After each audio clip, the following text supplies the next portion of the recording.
Good day, this is John York. I'm going to be recording a video overview on library resources over at UC San Diego for our Innovation Core teams as well as for our students in our RADI classes. What I would like to cover in the next few sections deal with the resources at our library. 2 is strategies to get the most out of your search. 3 is other databases that may be available. And then last but not least, I want to close out relative to critical analysis of your data so you just don't necessarily take things at face value. So the first question that we have to ask is, what do we have at our fingertips at Giselle? And I'm going to introduce someone who is really a great resource, and that is Adele Barsh, who is the business librarian. This is her contact information, and she is the guide. And normally I bring her into our classes, and she is a wonderful resource. So I do encourage you that as you start your research in the business space, particularly as you look at markets, look at individual businesses, look at products and customers, you look at competition, that you reach out to Giselle because she really is a real professional here who could be a valuable assistance to your discovery work. So also, I've shared with several of the classes is what we call a cheat sheet. All right, and these are the links to the cheat sheet and the left-hand side, and on the right-hand side you can see several. This is the actual cheat sheet, which is, believe it or not, 2 pages, which is wonderful, and cover a variety of key areas that vary from industry reports to boutique industries, company backgrounds, products, consumer demographics, and other initiatives that are there. So this should be something that you keep with you as you continue to do your research to find answers to help you for business plans, for go, no-go decisions, and also for even doing your pitches, putting together background research to help you understand market size as well as competitive pieces that are out there. And the portal for the library. Okay, here's the link to the portal. This is what the portal looks like. It's labeled Lab to Market, a guide for market research resources. Start here. And I think what's really great is there are multiple tabs, as you can see as you move down under the orange Lab to Market title, and there are a number of interactive tabs that can be a wonderful resource, especially as you're looking at industries and companies. So particularly the first 2, analyst reports and company and industry news, are very important. But if you want to look at competitive intelligence, there you go. You have a tab relative to that. You also have marketing plans and various other data resources as well. As you go through Start Here, you start seeing some really significant portals that will help you as you look at, for instance, market issues as well as individual businesses or companies that are there. And one that Giselle Library, I think that Adele really likes, is Business Insights Global, and this allows for industry intelligence. So you'll hear me talk about a strategy called Get Smart Fast, and we start broad, starting with the industry, and then we focus down to the business, the product, and ultimately a customer, and then to the product level. So the Business Insights can allow you to search on industries and access other databases as well. As you can see on the top bar here, there are various menus that will give you very, very useful information okay, from company, industries, and comparison charts and case studies. When you do search, like in this case, we were working together in the fall to search on a CVS pharmacy for a case study, we can dig in deeper with this little button on the bottom of the search, which says Advanced Search.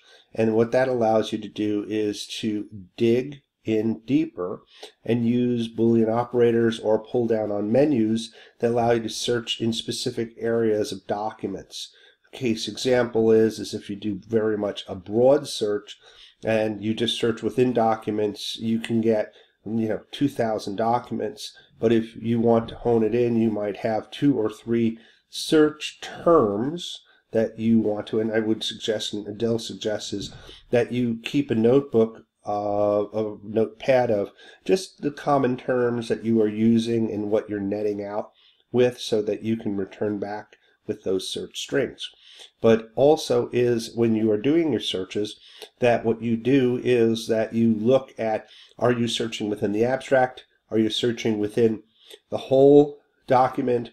Or are you searching in the title? Because as you go broader within a document, what can happen is that you can get probably a broader based capture of data, but there's going to be, for a better word, maybe a lot more fluff than what you're looking for.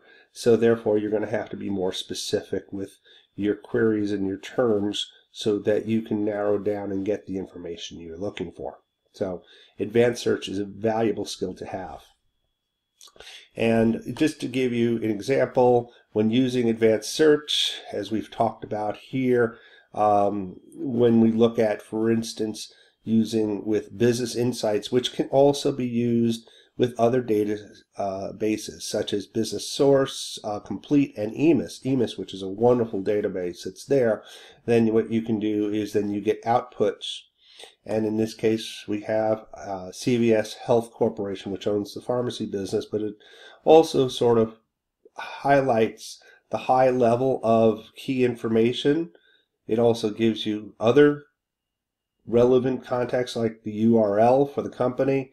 It brings in competitors and industries. And what's interesting is getting these codes, which are very critical to understand what industries that this, which is the pharmacy and the healthcare business, is in. And it helps with your searching. You can also filter. So using advanced search and filters is very important because you can, again, focus down on deliverables or outputs that are relevant. And they vary from academic journals to trade journals. So this may help you, like if you're looking for a SWOT analysis, you might want to just look in terms of SWOT reports, or trade journals in terms of looking at information around the target business, or investment reports, which I think is a very important piece to think about, because this is where various analysts may be putting together analysis on the marketplace and the competition, and might be able to provide insights as to, from a third party, relative to how the company fits within a particular market space or industry and the relative competition that's there. So these at least are some things to think about from filter standpoint, being company information, as well as there is a competitor report filter as well, and an industry report filter. And as I mentioned beforehand, analyst reports are invaluable. And the top sources to getting, so you have these analyst reports in this tab here. The top sources, IBISWorld, EMIS, Statista, Thomson ONE, Investex, and Business Source Complete. So I think these are some things that you should definitely, as you start your journey in terms of doing especially research relative to markets and competition, these will be at least some places that I would set forth first, so you don't feel like you are being overwhelmed with the diverse number of portals and resources that exist in this this portal. And then there's various marketing databases. Being a marketer, this is very important. And some You can get data sources and consumer data sources that will give you some insights to market-based issues. Some of the top sources: Best Customers, Who's Buying Series, Simply Analytics, which provides census and MRI data, Global Market Information Database, or GMID, and ProQuest Statistical Insight. And then for competition, here are a list of competitive intelligence databases that are wonderful. And what's nice about here, if you hyperlink from this presentation, you can be able to go into the actual portal. Some that I would call up to are IBISWorld, is wonderful. ProQuest, I think it has Hoover's company reports, valuable. If you are in the IT space, Gartner is wonderful to use. I've had a lot of students use Factiva and Nexus Uni as well. And of course, Business Sources Complete and Business Insights Global are very useful as well. And last but not least, I've had students, and I've used myself, to look at competition or spaces. Statista actually has sources that you might want to use, and what's nice about with Statista is it kicks out some very nice slides that you can then use. So you have graphics that you can be able to insert into your presentations or your reports. So let's segue. We talked first about resources. Let's talk about strategy, okay? Because there's a lot that is here. And what I want to do is be able to hone this down for you so you understand that there is really a method and approach to gathering information. So what is your strategy? Well, according to Adele, it's called Get Smart Fast. So let's talk about, you have to first ask the right questions, and you need to understand what are the questions that you need to answer. So this is first step. And I talk about this in my market research presentations about in what we call the magic circle, or the first quadrant, which is really defining clearly your key objectives and your key questions to address. So first and foremost is make sure you have defined your key question, such as what is the market size for a particular segment, or what is the top competitors in this particular space that is there, who's dominating. Why is that company dominating? Who are the key customers that are in this particular market space? So those are some key questions that can help you out just relative to marketing and business plans. So what are some of the key questions that we should consider? So, 3-step plan. Step 1, what do you want to find? So we talked about those key questions. You need to prioritize, okay? And what do you want to learn to move into more specific questions? So I think the ones we talked about already are very helpful. Second is, where do you think you'll find it? And why that's important is people collect information, companies collect information, and they house it. So you need to think about who cares to collect the information, store it, and make it available, either for free or for fee, because there are companies that do these type of reports, and they charge a lot of money. Case example is Kalorama, which has some wonderful market reports. They tend to be about 170 pages. They have wonderful insights to markets, both global and domestic, as well as competitive mix and market segments. The other one is Grandview, and Grandview is available on the Giselle Library. It is something that you can explore a little bit further. I think it would be wonderful. Remember, secondary information serves one or more purposes, both to a company, but also in terms of to a marketplace that's there. So, and then the third question that you need to do is, how are you going to use this information?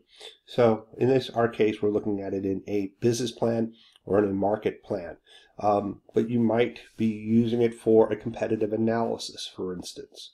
Okay, so you need to think about it. Or you might be using this information to develop out the strategy that you're going to take for primary research. You might be doing a literature review in a market segment, and so you want to have that systematic literature review before you go into really defining your methodology for your primary research or additional secondary research that would be there. So you need to think about it. I'll quote very quickly Rob Fitzpatrick from The Mom Test, which is a great book on interviewing. And one of the key learnings that he points out in his book is Google for trivia. And the point is if you're going to do interviews, make sure you're not asking trivial questions. See if you can find that information beforehand. This way you can focus in on real insights. Also is that trivia may give you insights that allow you to ask some more high-powered questions. You need to think about the end user.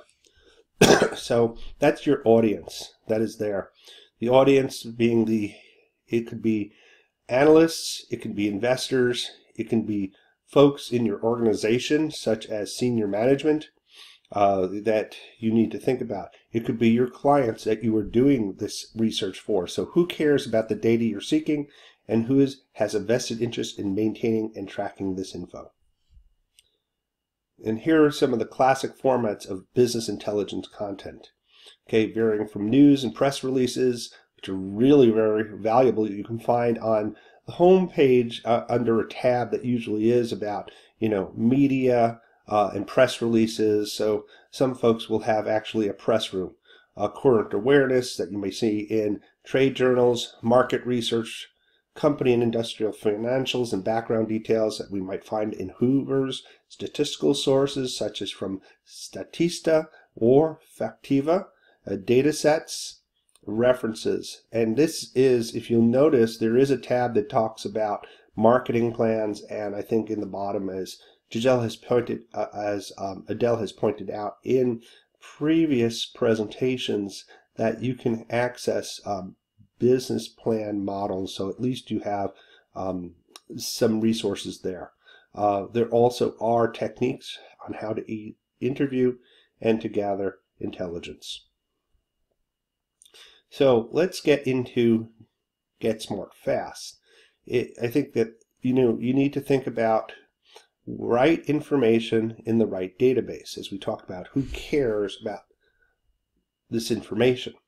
So industry first, then we narrow it down to company, product, and customer. So if we think about Get Smart Fast, right info, right database, we look at industry, and this is very important when you look at an industry. IBISWorld, Statista, Business Insight Global, wonderful. If we're going in and driving into a company or competitor, then Hoover's, Mergent Online, and Business Insights Global will be useful as well. And as you can see on the right-hand side, gathering competitors, financial data, news, 10K annual reports, etc. Whereas to industry, you're looking at market size, competitors, how the industry works, and regulation and news. If we continue to move forward in that progression in terms of looking at product, okay, now we have Global Market Information Database or Euromonitor, Business Insights such as Global, and Statista, which gives us now product information, competitors, demographics, trends, and forecasts. I've been so lucky to use Statista actually to address questions up at the company and industry level as well. And last but not least, we have this customer side, which gets into best customers, who's buying, etc. Simply Analytics is a very valuable one. It gives you census and MRI Medimark data.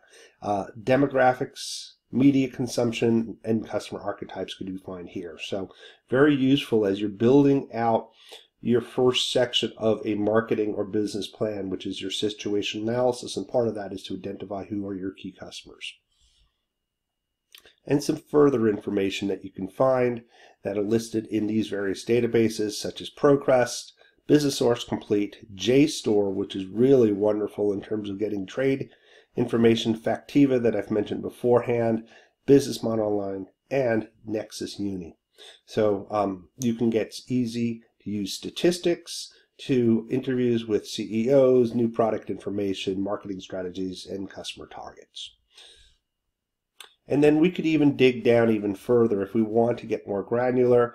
I'll just give you a high level on this particular mix, which just highlights some different areas: analyst reports, industry profiles, industry analyses, company lists, demographics, and SWOT. So as you can see, for analyst reports, Thomson One, industry profiles, we have IBISWorld and Hoovers.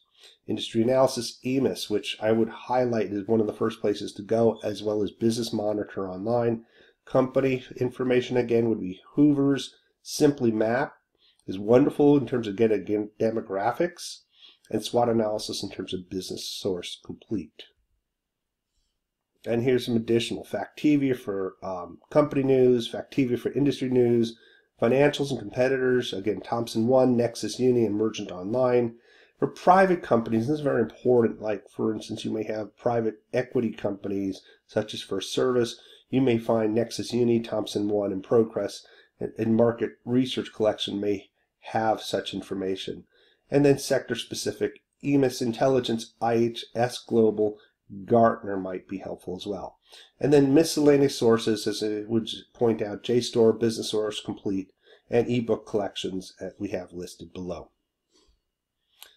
So some other databases that we might want to think about in a mix. These are some of them may be available vis-a-vis Giselle Library. Some of them you may be able to just get off the web.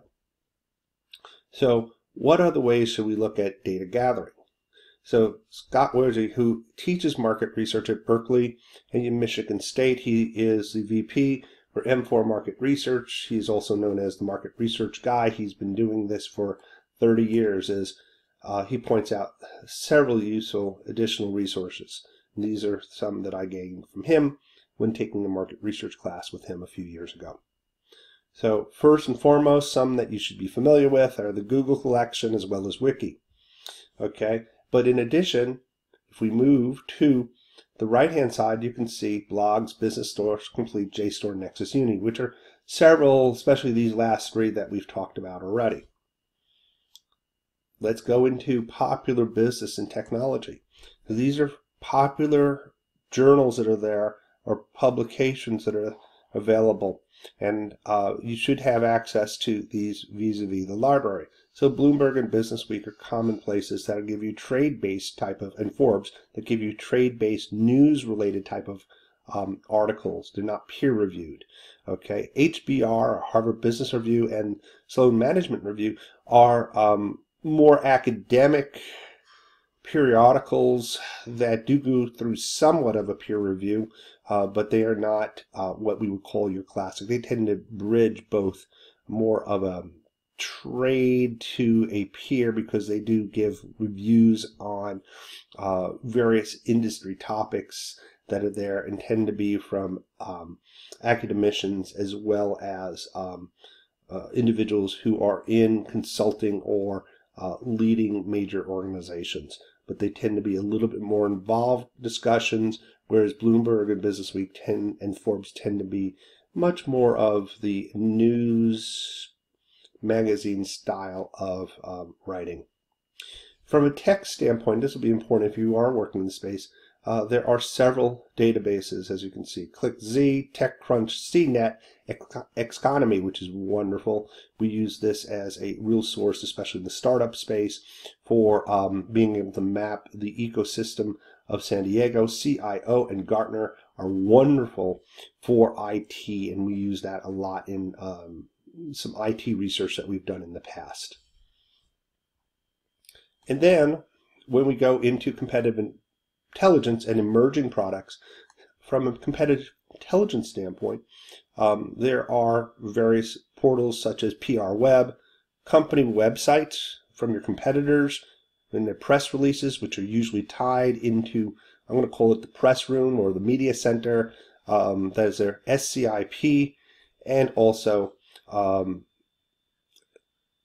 and that's Society for Competitive Intelligence Professionals, and then executive interviews. And for emerging products, this will be various articles.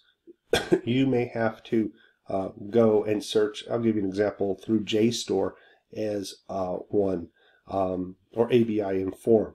But there's other sources such as EMIS Intelligence, Gartner, Business Model, Monitor, and Grandview, which is vis-a-vis EMIS. And then there are trade organizations, trade publications organizations, and wiki organization. And this is a wonderful resource here, and you can see the link at the bottom in terms of linking into various industry trade groups. And last but not least, we have government. So government is a wonderful source of various pieces of data information, both on the federal level, but even going down to state level. I've found a lot of information through the state of California's governmental websites, and even you can find sometimes even on the local level some great information. But the U.S. Census covers a mix of things, and this could help especially as we look at demographics, trends, population concentrations, etc. The U.S. Department of Commerce is another wonderful source that can look at industrial outlook. So this might give, in terms of trends relative to certain spaces, business patterns for counties. And this is very important if you're looking for, where there's been growth and where there's been decline based on what's happening. State and metro area data books, business states, and then monthly labor review, measuring markets, and stat data. And then some other I'll put here is databases such as Aging America, Economic Indicators, Economic Report of the President, the Fed Reserve, which again gives you a feel for what are some of the drivers relative more, I'm going to say, macroeconomic standpoint, statistics of income, and then the survey of current business. And then don't forget those state and local government resources for you to be able to drill down as well. And since I work in the medical world, this presentation would not be complete unless I touched on a few things. So National Cancer Institute, and basically the National Institute of Health, has some wonderful portals. NCI in particular does give us a mix of various cancers and cancer information. It also ties into SEER, which is epidemiologic information that relates to the incidence and prevalence of certain diseases. The Mayo Clinic is a wonderful information source in terms of high-level disease information on a variety of different diseases. Publications, as we've talked about, if you're looking for medical publications, Google Scholar is one great place to look, but I use typically PubMed, which you can get via UC San Diego. What's nice about the link there is that it can tie into where you can get both free articles, but also because UC San Diego may have subscriptions to various journals, you'll be able to get some articles that you might not be able to get because of a paywall. Then there's drug information, such as the American Hospital Formulary Service and Lexicomp. And then from a clinical standpoint, in terms of studies and regulatory, I like clinicaltrials.com. It's a really good place to look at who's studying, who are the investigators, what are the protocols, what are things that are in the pipeline in terms of clinical trials. And related to that is another portal called CenterWatch, which collects clinical trial information, and naturally the FDA, which will give you regulatory guidance. Vis-a-vis the Freedom of Information Act, you should be able to access, especially if you're looking at a competitor, there's summary basis of approval to the point that you can get so granular that you could actually get that SBA. You could identify who are the investigators that have been involved, what's been the defined protocol for gaining approval, so at least you have a path going forward to regulatory approval for a product that you might have in early stage development. And then there are disease and patient organizations, such as organizations like the American Cancer Society, American Heart Association, and patient support group like the American Porphyria Foundation or the Myelodysplastic Syndrome Foundation. I'm going to wrap up with critical analysis, and this will be pretty quick. Okay, you've gathered this information.